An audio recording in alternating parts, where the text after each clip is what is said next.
After 8 hours of driving, nakarating na rin tayo dito sa ating destination in Niagara region. Yes, nandito tayo ngayon sa Niagara mga kabarbies.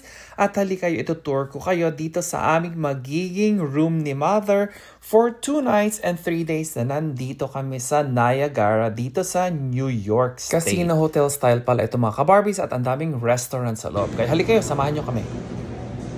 Okay! At ito ang magiging room namin ni Mother for 2 days. Ayan. Tingnan natin. Ay, wala tayo, hindi tayo. Water view. Ano tayo? Ayun, partial. Oh, ayun ang Niagara Falls, mga kabarbs. Okay, ayan. Okay, pahinga muna. Okay, pahinga muna tayo. Ay! Yun lang. Oh, hello. Standard naman. Meron silang coffee machine. Tapos dito ang kanilang fridge and safe. Tapos, ito ang kanilang TV at ang kanilang closet. Ang dami nilang closet, ha? Tapos, dito naman ang kanilang parang area for breakfast. Tapos, ito ang vanity. Hello!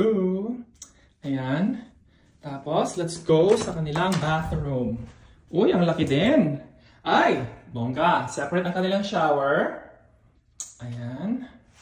At separate din ang kanilang commode. Okay? So, ayan lang ang aming room tour ni Mother. Okay? Abangan nyo ang next naming adventure. Bye-bye!